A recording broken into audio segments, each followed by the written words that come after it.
Assalamualaikum warahmatullahi wabarakatuh. Waalaikumsalam warahmatullahi wabarakatuh. Alhamdulillahirabbil alamin wa bihi nasta'inu ala umuri dunya waddin. Wassalatu wassalamu ala asyrofil anbiya'i wal mursalin wa ala alihi wa sahbihi ajmain. Amma ba'd. Sekarang juga ya Allah telah menjadikan kita hikmat kita berkumpul di tempat yang insyaallah diberikan oleh Allah Subhanahu wa taala. Amin. Salam serta salam tak lupa kita curahkan kepada baginda Nabi kita yakni Muhammad Sallallahu alaihi wasallam. telah membawa kita dari zaman kegelapan hingga dari kebenaran.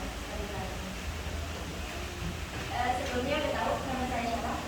Belum. Nama saya Hawaya Maula Asudayis, panggil aja Hawa. Ini kelas berapa? Kelas.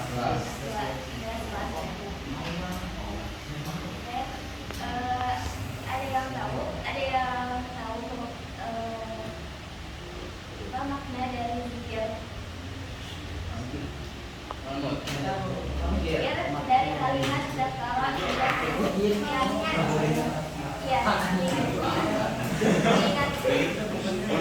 Bismillah kepada Allah Subhanahu wa taala. Jadi saya akan memaparkan sedikit dari keutamaan zikir kepada Allah Subhanahu wa taala. Yang pertama adalah meringankan kita bila kita yang meninggal dunia. Kalau misalkan kita sering zikir kepada Allah, kita diringankan ketika sakaratul maut. Dan dalam kitab Irsyadul Ibad mengatakan mangkana akhirul kalami la ilaha illallah dakhala jannah. Barang siapa yang di akhir hayatnya mengucapkan la ilaha illallah, maka dia masuk ke dalam surga. Yang kedua, keutamaan zikir itu akan mengingat Allah. Dan ayatnya fadhkuruni adzkurkum washkuruni wala takfurun. Kau ingat kepadaku, aku akan ingat kepadamu, dan bersyukurlah kepadaku, dan janganlah ingat.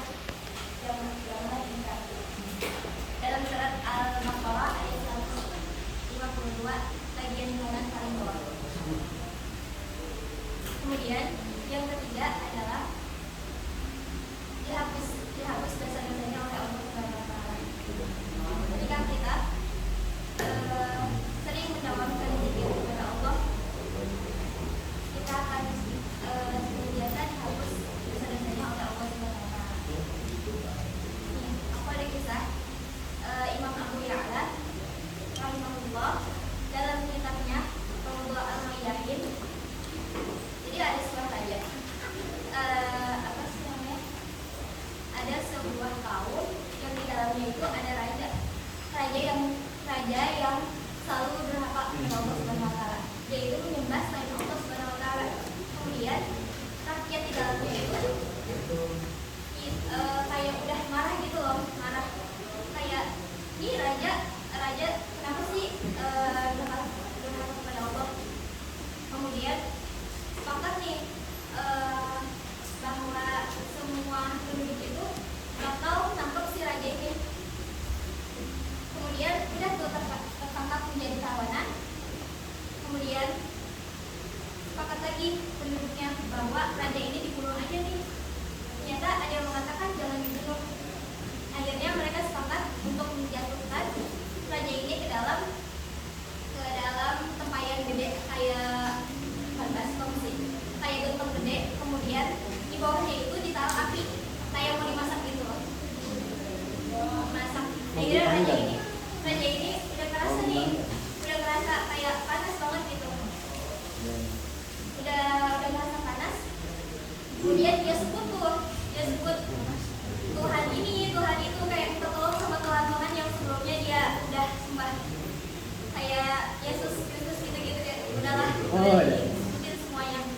Kemudian dan satu pun gak ada yang nolongin dia, satu Tuhan yang udah dia sembah sebelumnya itu gak ada yang nolongin dia.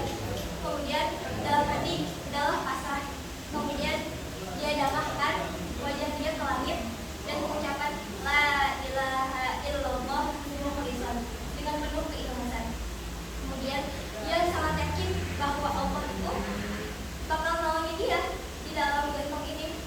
Kemudian apa yang terjadi?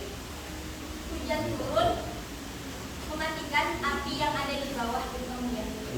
Kemudian makin yakin dia, makin yakin bahwa makin yakin tuh mengucapkan la ilaha illallah terus menerus, la ilaha illallah, la ilaha illallah. Kemudian apa yang terjadi? Gentong itu berputar di atas di antara langit dan bumi, berputar terus. Kemudian si raja itu makin yakin mengucap la ilaha illallah, begitu kerasnya dia makin yakin.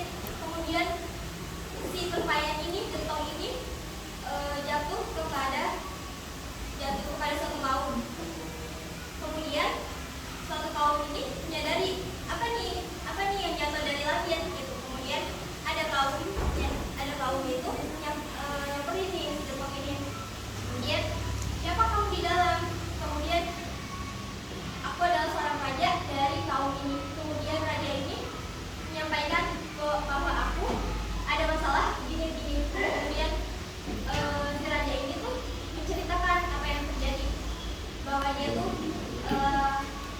udah apa sih namanya, udah kayak semua yang terjadi dia ceritain tuh kepada kaum. Kemudian kaum ini masuk ke dalam Islam. Terus keutamaan selanjutnya adalah mengontrol emosi. Apabila kita sering berzikir kepada Allah, tekanan dalam diri kita bahwa kita itu udah kayak tidak marah lagi. Kalau misalkan ada orang yang menyakiti kita,